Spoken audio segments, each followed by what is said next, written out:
Iba Adelbert ila ong Watla kidon kikendrum kendram bakendiat hapo jong kaparti hynrei haka jing sngau jong usimat umkwa ban mi no nakane kaparti namar tangkane kaparti kabadon jing kerman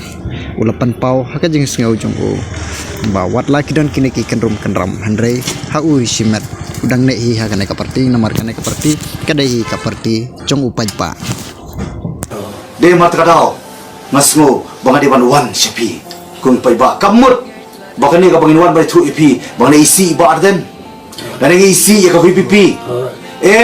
kumangala ong yapi bakidi ki parlok ru umdei bangin mi no na upra ni no mi no upra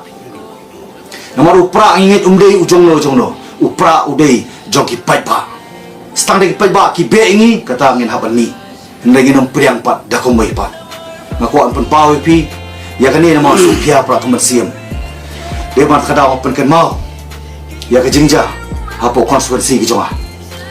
ngalaya de ka constitution hynrei nga ong yaki ngam sim persya ya ki candidate ka ba pi jit wala dagim don benta haka ta jing bakla haka jing jet ke jong pi haka jing decide ke jong pi hynrei ngin siam lang ya kata ke jing bakla ke jong pi ban pen bah pa ke jat pen rio hynrei i doktor bat scam bodon burom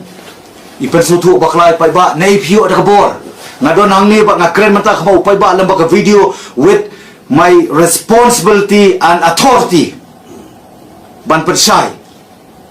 hynrei ngadon ke perkhat atau por next day ka bai doktor bat scam da bobrong ila kren pop media perstu bakla pai ba ngadon tangkawi kabangan bu khamat jungi step down naga jinglong member jongka state election committee lani patma namar ke jing pen sutu bakla ke jongpi ong banga khampuli constitution ngamdong kaban puli constitution ngaklam bakla na constitution mapi bathau constitution but mapi bapen ken pat constitution correct ngako ban kren da ka basai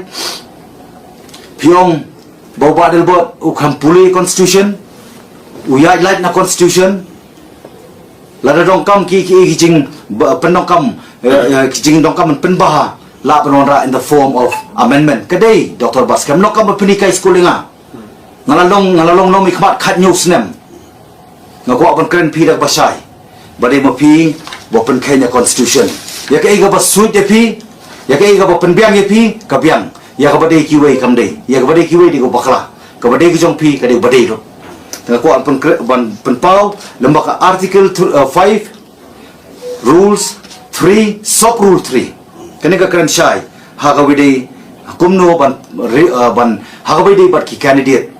ki bangi de ban pha lembaga circle lani de ban pha lembaga constituency nila de banle na jong kamram ngakhlem bypass ngakhlem penkhen ndei piong bat hanaba ngala bakla na constitution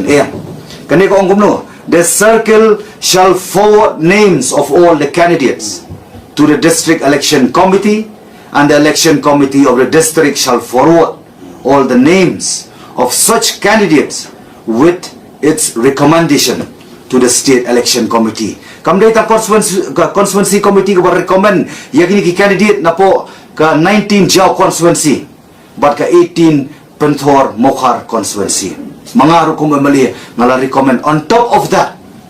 Halor jog recommendation jong constituency committee ngala recommend ruma but ki recommend jong kalong basay. Mga akjing start jong ka election jong state election committee